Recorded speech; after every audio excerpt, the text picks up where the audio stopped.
সংঘটিত হল এটি দেব শিশুৱে জন্মৰ মাত্ৰ 4 দিন পিছত জিএমচিএইচ কৰ্তৃপক্ষৰ চূড়ান্ত হেমাহি চূড়ান্ত গাফিলতিত প্ৰাণ হেৰুৱাবলগীয়া হল আৰু সেই ঘটনাত যেনেদৰে মন্তব্য প্ৰকাশ কৰিলে জিএমচিএইচৰ অধ্যক্ষ ডাক্তৰ অচ্যুত বৈশ্যই তাকে লৈ প্ৰতিক্ৰিয়াৰ সৃষ্টি হল তাকে লৈ ক্ষোভ প্ৰকাশ কৰিলে মুখ্যমন্ত্ৰী ডক্টৰ হিমন্ত বিশ্ব শৰ্মাই আৰু এইখিনি মুহূৰ্তৰ ডাঙৰ খবৰ যে হলনি হ'ব জিএমচিএইচৰ অধ্যক্ষ অচ্যুত বৈশ্যক শাস্তিমূলক বদলি কৰাৰ এই মুহূৰ্তত এক খবৰ আহিছে হয়তো অতি শীঘ্ৰেই আনুষ্ঠানিক ঘোষণা হ'ব পাৰে ডাক্তৰ অচ্যুত বৈশ্যক শাস্তিমূলকভাৱে বদলি কৰাৰ সম্ভাৱনাৰ এই খবৰে এই মুহূৰ্তত বিশেষ চৰ্চা লাভ কৰিছে নমস্কাৰ প্ৰিয় দৰ্শক মই জয়ন্ত মাধৱ গোস্বামী আপোনাক স্বাগতম জনাইছো নিউজ 18 অসম নৰ্থ ইষ্টৰ ডিজিটেল লাইভলৈ কালিৰ সেই ঘটনা সন্মুখলৈ অহাৰ পিছত সংবাদ মাধ্যমৰ সন্মুখত জিএমচিএইচৰ অধ্যক্ষ ডাক্তৰ অচ্যুত বৈশ্যই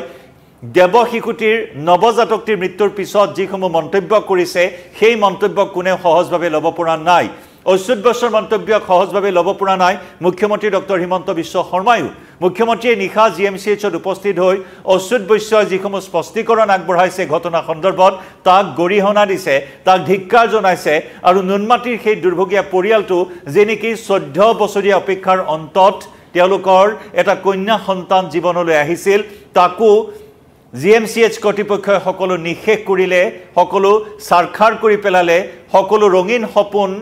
মুহূৰ্তৰ ভিতৰতে তছনছ কৰি পেলালে আৰু সেই ঘটনা স্পষ্টীকৰণ দাঙি ধৰিবলৈ গৈ জিএমচিএইচৰ অধ্যক্ষ ডাক্তৰ অচ্যুত বৈশ্যই যিসমূহ মন্তব্য দাঙি ধৰিছিল যিসমূহ উপমা দাঙি ধৰিছিল তাকে লৈ তীব্ৰ প্ৰতিক্ৰিয়াৰ সৃষ্টি হয় আনকি নিশাৰ ভাগতো মুখ্যমন্ত্ৰীগৰাকী জিএমচিএইচত উপস্থিত হৈ অধ্যক্ষ অচ্যুত বৈশ্যক সেই দুৰ্ভগীয়া পৰিয়ালটোক সেই কন্যা সন্তানটিৰ পিতৃ মাতৃক ক্ষমা খুজিবলৈ কয় মুখ্যমন্ত্ৰী ডক্টৰ হিমন্ত বিশ্ব শৰ্মাই আৰু এইখিনি মুহূৰ্তৰ ডাঙৰ খবৰ যে অতি শীঘ্ৰেই হয়তো শাস্তিমূলক বদলি হ'ব পাৰে ডাক্তৰ অচ্যুত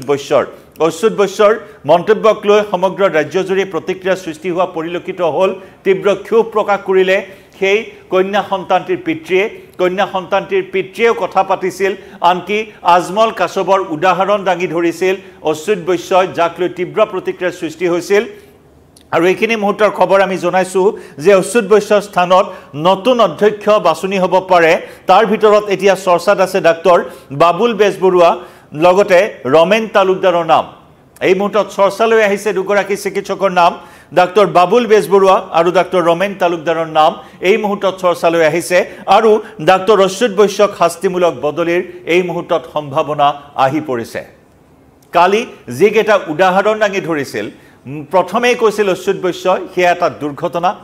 কৈছে তেওঁ এয়া দুৰ্ভাগ্যজনক এটা দুৰ্ঘটনা গতিকে দুৰ্ঘটনা হলেও জীৱন চলি যাবই লাগিব অন্যান্য কাম কাজ চলি যাবই লাগিব দুৰ্ঘটনা হলেও অন্যান্য গাড়ী চলিবই লাগিব এনে ধৰণৰ এটা উদাহৰণ দাঙি ধৰিছিল লগতে বিমান দুৰ্ঘটনাৰ উপমা তেওঁ দাঙি ধৰিছিল বিমান দুৰ্ঘটনা সংঘটিত হোৱাৰ 5 মিনিট পিছতেই আকৌ বিমান উৰিব লাগিব মুঠৰ ওপৰত জীৱন স্থবিৰ হ'ব নোৱাৰে এনে ধৰণৰ এটা মন্তব্য তেওঁ আগবঢ়াইছিল লগতে তদন্ত প্ৰক্ৰিয়াৰ কথাও আশ্বাস প্ৰদান কৰিছিল হেমাহি আছে নেকি গাফিলতি আছে নেকি সেই কথাও আশ্বাস প্ৰদান কৰিছিল যদিও তেওঁৰ যিখিনি কথা বতৰা আছিল যিখিনি স্পষ্টীকৰণ দাঙি ধৰিবলৈ গৈ যিখিনি কথা তেওঁ উল্লেখ কৰিছিল সেই কথাখিনিক লৈ বিভিন্নজনে আপত্তি দৰ্শোৱা পৰিলক্ষিত হৈছে বিভিন্নজনে প্ৰতিক্ৰিয়া প্ৰকাশ কৰা পৰিলক্ষিত হৈছে আৰু খুদ মুখ্যমন্ত্ৰী হিমন্ত বিশ্ব শৰ্মায়ো উল্লেখ কৰিছে যে এয়া চূড়ান্ত গাফিলতি এয়া মানি লোৱাটো উচিত জিএমচিএইচ কৰ্তৃপক্ষই এয়া স্বীকাৰ কৰা উচিত যে হয় জিএমচিএইচৰ ভুলৰ বাবে এই ঘটনা সংঘটিত হ'ল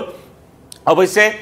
সকলো চিকিৎসক সকলো নাৰ্ছ বা সকলো কৰ্মচাৰী একে নহয় দুই এজনৰ গাফিলতিৰ বাবে এনে ধৰণৰ অনাকাংক্ষিত ঘটনা সংঘটিত হয় এয়া এক অক্ষমনীয় ভুল এয়া ডাঙৰ ভুল ইয়াৰ কোনো ক্ষমা নাই মুখ্যমন্ত্ৰীগৰাকী নিজেই উল্লেখ কৰিছে সম্পূৰ্ণ জিএমচিএইচৰ নেগলিজেন্সৰ বাবে এটা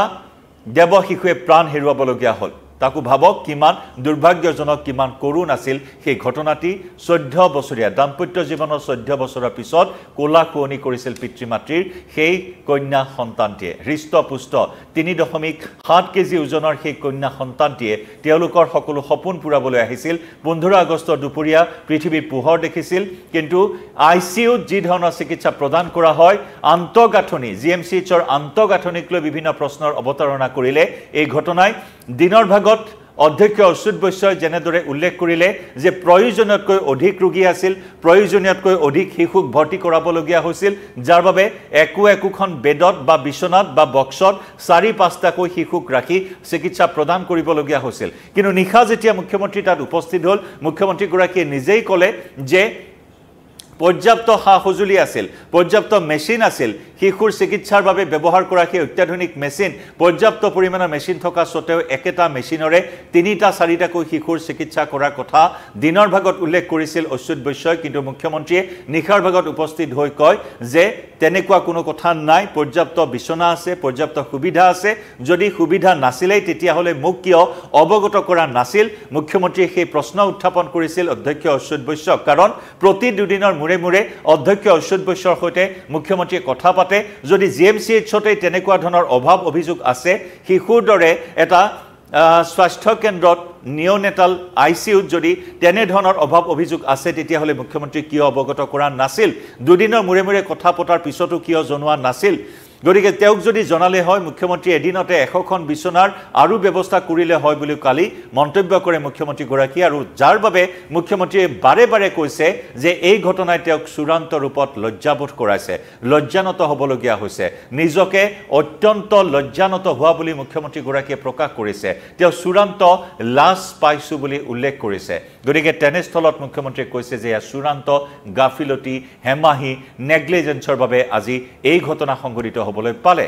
আৰু দুৰ্ভাগ্যৰ কথা যে সিসি কেমেৰা বিকল ইতিমধ্যে আমি সেই বাতৰি সবিস্তাৰে আপোনালোকৰ সন্মুখত আগবঢ়াইছো ডিজিটেল লাইভত ইয়াৰ পূৰ্বে সেয়া সবিস্তাৰে জনোৱা হৈছে যে য'ত সিসি কেমেৰা দুটাকৈ বেবি এনআইসিউত সংলগ্ন দুটাকৈ আইসিউৰ এটা বিকল হৈ আছে সিসি কেমেৰাৰ ভিজুৱেলো এই মুহূৰ্তত অস্পষ্ট হৈ আছে তিনিজনীয়া তদন্ত কমিটি গঠন কৰা হৈছে 4 দিনৰ ভিতৰত প্ৰতিবেদন দাখিল কৰিব লাগিব গতিকে এতিয়াও সেই তদন্তক লৈ এতিয়া ৰহস্যৰ গুণ পোৱা হৈছে সিসি কেমেৰাৰ ভিজুৱেল চাই সিসি কেমেৰাৰ ভিজুৱেল নিৰীক্ষণ কৰি তদন্তৰ কথা কোৱা হৈছিল কিন্তু যদি তাত স্পষ্টই নহয় সিসি কেমেৰাৰ ভিজুৱেল গাফিলতি কেনেকৈ ধৰা পৰিব এয়া হৈছে ডাঙৰ প্ৰশ্ন চিকিৎসক কেইবাগৰাকীও চিকিৎসকৰ কথা আহি পৰিছে এটা বৃহৎ টিম নিখাৰ ভাগত বা দিনৰ ভাগত প্ৰতিটো সময়তে একোটা টিমৰ ডিউটি থাকে আৰু সেই টিমটোৱে 11 জনীয়া এটা টিমৰ সেই ডিউটি সময়ত কোনে কেনেদৰে গাফিলতি কৰিলে কাৰণ একাংশ অভিভাৱকে অভিযোগ উত্থাপন কৰিছে যে সেই নিখা নাৰ্ছ শুই আছিল কৰ্তব্যৰত অৱস্থাত থকা নাৰ্ছ শুই আছিল নাৰ্ছে যথেষ্ট বেয়া ব্যৱহাৰ কৰে চিকিৎসকে বেয়া ব্যৱহাৰ কৰে এনে নানানটা অভিযোগ এই মুহূৰ্তত সন্মুখলৈ আহিছে একে সময়তে ঘোষ লোৱাৰ পৰম্পৰা সন্মুখলৈ আহিছে ঘোষ লোৱাক লৈ মুখ্যমন্ত্ৰীৰ কঠোৰ নিৰ্দেশৰ পাছতে ইতিমধ্যে 11জন ট্ৰলি পুলাৰক গ্ৰেপ্তাৰ কৰাৰ খবৰো আমি জনাইছো কিন্তু কৰবাত যেন তদন্ত প্ৰক্ৰিয়াত গাফিলতি আহি পৰিছে কাৰণ সিসি কেমেৰা বিকল আৰু এই মুহূৰ্তৰ ডাঙৰ খবৰ যে অধ্যক্ষ জিএমচিএইচৰ অধ্যক্ষ ডাক্তৰ অচ্যুত বৈশ্যই কালি স্পষ্টীকৰণ দাঙি ধৰিবলৈ গৈ যিসমূহ কথা উল্লেখ কৰিলে এয়া এটা দুৰ্ঘটনা বুলি আখ্যা দি দুৰ্ঘটনাৰ পিছতো কামকাজ চলি থাকিবই লাগিব বিমান দুৰ্ঘটনা হলে বিমান উৰিবই লাগিব অন্যান্য দুৰ্ঘটনা হলে জীৱন চলিবই লাগিব এনে ধৰণৰ উদাহৰণ দাঙি ধৰি তেওঁ যেনেদৰে উল্লেখ কৰিলে আনকি দেৱ শিশুটিৰ অভিভাৱক পিতৃয়ে জিএমচিএইচৰ অধ্যক্ষগৰাকীক সাক্ষাৎ কৰাৰ সময়তো ক'লে যে অপৰাধীকো অধিবক্তা দিয়া হৈছিল উকিল দিয়া হৈছিল আজমল কাছাব 2611 কাণ্ডৰ খলনায়ক আজমল কাছাবকো ভাৰত চৰকাৰে উকিল দিছিল অধিবক্তা দিছিল ইত্যাদি নানানটা অসংলগ্ন কথা কৈছিল আৰু সেই অসংলগ্ন কথাৰ বাবে মুখ্যমন্ত্ৰীৰো খং উঠিছিল মুখ্যমন্ত্ৰীয়ে আক্ষেপ প্ৰকাশ কৰিছিল ক্ষোভ প্ৰকাশ কৰিছিল আৰু স্পষ্টকৈ কৈছিল যে এনেকুৱা ধৰণৰ কোনো যুক্তি থাকিব নোৱাৰে ক্ষমা খুজিব লাগিব অধ্যক্ষ ডাক্তৰ অচ্যুত বৈশ্যই আৰু ক্ষমা খুজিব লাগিব বুলি কোৱাৰ লগে লগে ডাঙৰ খবৰ এই মুহূৰ্তত আহিছে যে হয়তো শাস্তিমূলকভাৱে বদলিৰ আনুষ্ঠানিক নিৰ্দেশনা অতি শীঘ্ৰেই পোহৰলৈ আহিব ডাক্তৰ অচ্যুত বৈশ্যক শাস্তিমূলক বদলিৰ সম্ভাৱনা আছে চৰ্চাত আছে এই মুহূৰ্তত ডাক্তৰ বাবুল বেজবৰুৱা আৰু ৰমেন তালুকদাৰৰ নাম এই দুগৰাকী চিকিৎসকৰ নাম এই মুহূৰ্তত চৰ্চালৈ আহিছে হয়তো অতি শীঘ্ৰেই এই সন্দৰ্ভত ঘোষণা হ'ব জিএমচিএইচৰ পৰৱৰ্তী অধ্যক্ষৰ নাম আনুষ্ঠানিক ঘোষণা হয়তো অতি শীঘ্ৰেই হ'ব কিন্তু এই অতি দুৰ্ভাগ্যৰ অতি পৰিতাপৰ কথা এয়াই যে এটি শিশুৱে জিএমচিএইচ কৰ্তৃপক্ষৰ গাফিলতি হেমাহিৰ বাবে আজি প্ৰাণ হেৰুৱাবলগীয়া হ'ল তাকো এহাল দম্পতি যি 14 বছৰ ধৰি তেওঁলোকে সন্তান প্ৰাপ্তিৰ চেষ্টা চলাই অৱশেষত সেই সফলতাৰ মুখ দেখিছিল অত সংগ্ৰামৰ পিছত তেওঁলোকৰ মুখলৈ হাঁহি আহিছিল আৰু সেই হাঁহি কাঢ়ি লৈ গ'ল জিএমচিএইচ কৰ্তৃপক্ষই কিমান নিষ্ঠুৰ কিমান নিৰ্দয় হ'ব পাৰে এই ঘটনাই GMCH কৰ্তৃপক্ষৰ হেমাহি গাফিলতি আকৌ এবাৰ প্ৰতিপন্ন কৰিলে কাৰণ ইয়াৰ পূৰ্বেও অনেক এনে বিতৰ্ক আছে GMCHৰ যে নেকি তেজৰ দালালিৰ কথাটো বাদেই GMCHৰ পৰা বহুবাৰ শিশু চুৰিৰ দৰে ঘটনা সংঘটিত হৈছে শিশু অপহৰণৰ দৰে ঘটনা সংঘটিত হৈছে শিশু বা নৱজাতক কুকুৰে ভক্ষণ কৰাৰ দৰে ঘটনা সংঘটিত হৈছে আৰু সেই প্ৰকৃতি বিভাগৰ বিল্ডিঙৰ তৃতীয় মহলাত সেই অনাকাংক্ষিত অবাঞ্ছিত ঘটনাটো সংঘটিত হ'ল য'ত গাফিলতিৰ বাবে মুখ্যমন্ত্ৰীৰ যি অভিযোগ গাফিলতি চূড়ান্ত হেমাহিৰ বাবে কোলা কুৱনি কৰা 14 বছৰ বিবাহৰ 14 বছৰ পিছত কোলা কুৱনি কৰা এহাল পিতৃ-মাতৃৰ কোলা উকা কৰিলে GMCH কৰ্তৃপক্ষই যাৰ বাবে আইনগতভাৱে কঠোৰ ব্যৱস্থা গ্ৰহণ কৰি দোষী কঠোৰ শাস্তিৰ দাবী উত্থাপন হৈ আছে সৰ্বত্ৰে সোশ্যাল মিডিয়াটো হৰব হৈ আছে এই মুহূৰ্তত সমগ্ৰ ৰাইজ সকলোৱে ইয়াৰ এটা উচিত বিচাৰ বিচাৰিছে ন্যায় বিচাৰিছে আৰু সেই ভুক্তভোগী পৰিয়ালটোক অধ্যক্ষ অচ্যুত বৈশ্যক ক্ষমা খুজিবলৈ মুখ্যমন্ত্ৰীগৰাকীয়ে আহ্বান জনাইছে আৰু তাৰ পিছতে এই ডাঙৰ খবৰ অচ্যুত বৈশ্যক হয়তো শাস্তিমূলক বদলি কৰা হ'ব পাৰে হলনি হ'ব GMCHৰ অধ্যক্ষ কিভাৱে প্ৰিয় দৰ্শক আপুনিও জনাওক আপোনাৰ মতামত কমেন্ট সেকশনত ডিজিটেল লাইভৰ পৰা বিদায় লৈছো